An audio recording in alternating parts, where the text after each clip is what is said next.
வணக்கம் நண்பர்களே, இது நியூஸ் டைம் பொலிட்டிக்கல் க்ளோஸ்அப். இன்றைய பகுதியில் திரு எடப்பாடி பழனிசாமி பாஜகவின் நிபந்தனைகளுக்கு பணிந்தாரா? சென்னை மாவட்ட திமுகவில் என்ன நடக்கிறது? தேமுதிகவிற்கு ராஜ்யசபா சீட்டா? கேள்வி எழுப்பும் திரு எடப்பாடி. இது குறித்து தான் விரிவாக இன்றைய பொலிட்டிக்கல் க்ளோஸ்அப் பகுதியில் நாம் அலசப் போகிறோம்.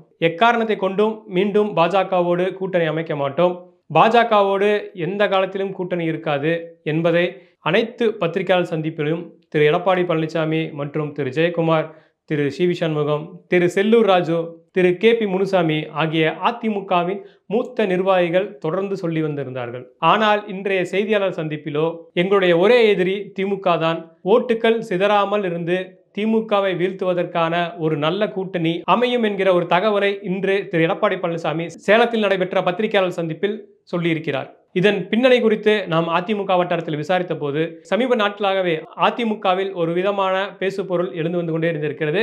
அதாவது வருகிற 2026ஆம் ஆண்டு தேர்தலில் விஜயோடோ அல்லது பாஜகவோடோ நாம் கூட்டணி வைக்க வேண்டும், அவ்வாறு கூட்டணி அமைத்தால் மட்டுமே தான் திமுக வீழ்த்த முடியும், இல்லை என்றால் அவர்கள் சொன்னது போலவே 200 சீட்டுகள் வெல்வதற்கான அனைத்து சூழல்களும் தமிழகத்தில் அவங்களுக்கு இருக்கிறது அப்படிங்கிறத தொடர்ந்து எடப்பாடிக்கு நெருக்கமானவர்கள் ஆலோசித்து வந்து கொண்டிருக்கிறார்கள். இன்னும் சொல்ல போனால் செங்கோட்டையன் எழுப்பிய கழக குரல், அதோடு நேற்றைய நிகழ்வு நாம் விரிவாக பேசியிருந்தோம். திரு வேலுமணி அவர்களுடைய இல்ல திருமண விழாவில் திரு எடப்பாடி பழனிசாமி பங்கேற்கவில்லை. ஆனால் பாஜகவை சேர்ந்த மூத்த மற்றும் முதன்மை நிர்வாகிகள் வேலுமணி இல்ல திருமண விழாவில் கலந்து கொண்டதும், அதோடு மட்டுமல்ல முன்னாள் மூத்த அமைச்சர்கள் அனைவரிடமும் திரு அண்ணாமலை கைகுலுக்கிய விஷயமும் மிகப்பெரிய பேசு பொருளாக இருந்தது. இது மட்டுமல்ல, சமீபத்தில் கோவை வந்திருந்த திரு அமித்ஷா அவர்களை கிட்டத்தட்ட 30 மணி நேரம் தனியாக சந்தித்து பேசியிருக்கிறார் திரு வேலுமணி.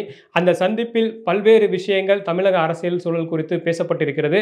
அதில் குறிப்பாக மீண்டும் அதிமுக பாஜக கூட்டணி என்பது உருவாக வேண்டும், அவ்வாறு ஒன்றாக இணைந்து கை கொடுத்தால் மட்டுமே திமுகவை வீழ்த்த முடியும் என்கிற பேச்சும் அடிபட்டிருக்கிறது. அதன் வெளிப்பாடாகத்தான் இன்றைய பத்திரிகையாளர் சந்திப்பில் திரு எடப்பாடி பழனிசாமி பாஜகவுடன் கூட்டணி இல்லை என்பதை மறுத்து வந்தவர் இன்று 6 மாதம் காலம் இருக்குது. அந்த 6 மாதத்துக்கு அப்புறம் தான் யாரு கூட கூட்டணி என்ன என்பதெல்லாம் தெளிவாக தெரியும். இன்னைக்கு இருக்கிற எங்களுக்கான ஒரே எதிரி திமுக தான், அதை வீழ்த்துவதற்கான வலுவான ஒரு கூட்டணி அமையும் என்பதை வெளிப்படுத்தியிருக்கிறார். அதோடு இன்றைய செய்தியாளர் சந்திப்பில் மற்றொரு விஷயமும் மிகப்பெரிய அரசியல் பரபரப்பை ஏற்படுத்தியிருக்கிறது. அதாவது நாம் ஏற்கனவே ஒரு பொலிட்டிக்கல் க்ளோஸ்அப்பில் பேசியிருந்தோம். அதிமுகவிற்கு இருக்கும் 2 ராஜ்யசபா சீட்டில் ஒரு ராஜ்யசபா சீட்டு தேமுதிக கேட்டு வருகிறார்கள். ஆனால் அதற்கு திரு எடப்பாடி பழனிசாமி மறுத்து வருகிறார் என்பதை நாம் ஒரு பொலிட்டிக்கல் க்ளோஸ்அப்பில் விரிவாக பேசியிருந்தோம். அந்த செய்தியை உறுதிப்படுத்தும் வகையில் திரு எடப்பாடி பழனிசாமி இன்று செய்தியாளர்கள் கேட்ட கேள்விக்கு தேமுதிகவிற்கு நாங்கள் எப்போது ராஜ்யசபா சீட் கொடுப்போம் என்று கூறியிருந்தோம் என்பதை இன்று ஒரு கேள்வியாக மீண்டும் பத்திரிகையாளரிடமே கேட்டிருக்கிறார். இதன் மூலம் இருக்கக்கூடிய 2 ராஜ்யசபா சீட்டுகளுமே அதிமுக பெறப்போகிறதா அல்லது கூட்டணியிலிருந்து விலகிய பாமகவிற்கு கொடுக்க போகிறார்களா?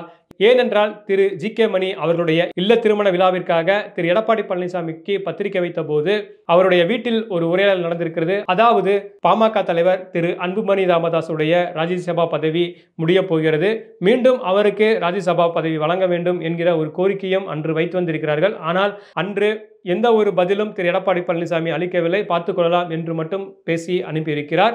இதையெல்லாம் வைத்து பார்க்கும்போது இருக்கும் 2 சீட்டில் ஒரு சீட்டு அதிமுக என்பது உறுதியாகிவிட்டது. அடுத்து அந்த சீட் தேமுதிகவிற்கா அல்லது பாமகவிற்கா என்பது 2026 கூட்டணி கணக்குகள் வைத்தே அது தெளிவாகும் என்கிற செய்தி அதிமுக தரப்பில் இருந்து இன்று உறுதியாகி இருக்கிறது. அது மட்டுமல்ல, திரு எடப்பாடி பழனிசாமி தேனிக்கு சென்றிருந்த போது ஓபிஎஸ் அவர்களுக்கு தக்க பதிலடி கொடுக்கும் வழியில் பல்வேறு விஷயங்கள் பேசியிருக்கிறார். அந்த விஷயத்தின் மூலம் இனி அதிமுகவிற்கு அனுமதி இல்லை என்கிற ஒரு பதிலை பாஜகவிற்கு தெளிவுபடுத்தியிருக்கிறார். ஏனென்றால் பாஜக தான் தொடர்ந்து விலகியிருக்கும் அதிமுகவை ஒன்றிணைக்க வேண்டும் என்கிற ஒரு கருத்தை வைத்து வருகிறார்கள் என்கிற ஒரு பார்வை அதிமுக தரப்பில் இருந்தே ஒரு குற்றச்சாட்டாக வைக்கப்பட்டது. பொதுவாக சென்னையை பொறுத்தவரை அதுவும் முதல்வர் சார்ந்தோ அல்லது துணை முதல்வர் திரு உதயநிதி ஸ்டாலின் சார்ந்தோ ஒவ்வொரு நிகழ்வுகளும் திரு சேகர்பாபு தலைமையில் தான் நடக்கும். அவருடைய ஏற்பாட்டில் தான் வெகு சிறப்பாகவும் வெகு விமர்சையாகவும் நடைபெறும். ஆனால் தற்போது நடந்து வரும் நிகழ்வுகளை பார்க்கும் பொழுது நாம் ஏற்கனவே சொன்னது போல திரு சேகர்பாபுக்குரிய அதிகாரங்கள் கொஞ்சம் கொஞ்சமாக பறிக்கப்படுகிறதா என்கிற கேள்விக்கு ஒரு விடையாக அமைந்திருக்கிறது. என்னவென்று பார்த்தால் முதல்வர் திரு ஸ்டாலின் அவர்களுடைய பிறந்தநாள் விழாவை வெகு விமர்சையாக திரு மா சுப்பிரமணியம் ஏற்பாட்டில் நடந்திருக்கிறது. திரு மா சுப்பிரமணியம் மீதும் ஒரு அதிருப்தி இருந்தது. அதாவது அண்ணா பல்கலைக்கழக விவகாரத்தை வைத்து அவர் மீது பல்வேறு குற்றச்சாட்டுகள் எழுந்தன. தொடர்ந்து அவர் ஏற்பாடு செய்து வரும் நிகழ்வுகளை முதல்வரும் துணை முதல்வரும் புறக்கணித்து வந்திருந்தார்கள். ஆனால் தற்போது அவர் ஏற்பாடு செய்திருந்த நிகழ்வில் மட்டுமே பங்கேற்றிருக்கிறார்கள். திரு சேகர்பாபு ஏற்பாடு செய்திருந்த எந்த ஒரு நிகழ்விலும் இவர்கள் பங்கேற்கவில்லை. இன்னும் சொல்ல போனால் மயிலாப்பூர் சட்டமன்ற உறுப்பினர் திரு மயிலவேலு அதிகமாக கட்சி நிகழ்வுகள் எதுவும் ஏற்பாடு செய்ததில்லை. ஆனால் சமீபத்தில் அவர் ஏற்பாடு செய்திருந்த ஒரு நிகழ்வில் திரு உதயநிதி ஸ்டாலின் பங்கேற்றிருக்கிறார். இதன் மூலம் தொடர்ந்து திரு சேகர்பாபு தவிர மற்றவர்கள் ஏற்பாடு செய்யும் நிகழ்வுகளில் திரு ஸ்டாலின் மற்றும் திரு உதயநிதி ஸ்டாலின் அதிக முக்கியத்துவம் கொடுத்து வருகிறார்கள்.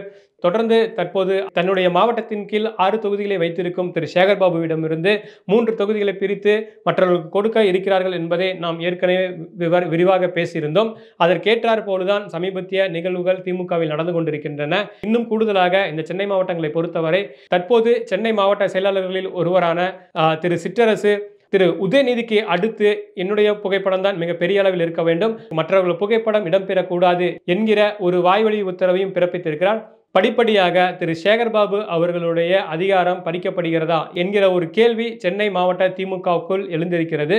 திமுக மற்றும் பாஜக தற்போது மக்கள் பிரச்சனைகளில் அதிகமாக கவனம் செலுத்தாமல் அரசியல் ரீதியாக என்னென்ன பிரச்சனைகள் இருக்கிறதோ அதில் முழு கவனம் செலுத்தி தங்களுக்கான ஒரு எதிரெதிர் நிலையை நிலைநிறுத்துவதற்காக தமிழக அரசியல் சூழலை தன்மையப்படுத்தி வருகிறார்கள் என்றுதான் சொல்ல வேண்டும். ஏனென்றால்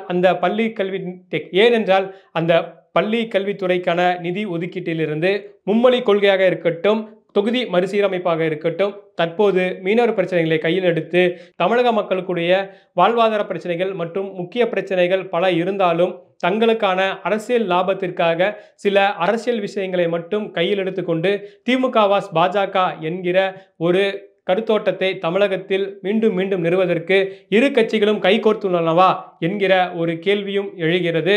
இன்னும் சொல்ல போனால் இந்தியாவை விட பல மடங்கு சிறிய நாடாக இருக்கக்கூடிய இலங்கையில் தமிழக மீனவர்கள் தொடர்ந்து தாக்கப்படுவதும் தமிழக மீனவர்கள் தொடர்ந்து கைது செய்யப்படுவதும் தொடர் நடவடிக்கையாக இருந்து வருகிறது. ஆனால் இதுவரைக்கும் வெறும் கடிதம் மூலமாக தான் இங்க இருக்கக்கூடிய தமிழக அரசும் சரி, அந்த கடிதத்திற்கு பதில் கடிதம் அனுப்பும்படியாக மத்திய அரசும் மாறி மாறி செய்து வருகிறார்கள். ஆனால் அந்த சிறிய நாட்டின் மீது இந்திய அரசு எந்த ஒரு முன்னெடுப்பும் எடுக்கவில்லை. தொடர்ந்து இதை ஒரு அரசியலாக மட்டுமே மத்திய மற்றும் மாநில அரசுகள் பார்த்து வருகிறார்கள். அதன் ஒரு நீட்சியாக தற்போது இந்த மீனவர் பிரச்சனைக்கான கடித போக்குவரத்து ஆரம்பித்துள்ளது. எப்போது முடியும் என்கிற கேள்வி தமிழக மீனவர்களிடம் பல ஆண்டுகளாக இருந்து கொண்டு இருக்கிறது. இதற்கான விடை யார் கொடுக்க போகிறார்கள் என்பதற்கான பதில் காலம்தான் சொல்லும். தொடர்ந்து இதுபோன்று வெளி அரசியலுக்கு அப்பால் உள்ள செய்திகளை அறிந்து கொள்ள இணைந்திருங்கள் நியூஸ் டைம் பொலிட்டிக்கல் க்ளோஸ்அப்போடு. நன்றி, வணக்கம்.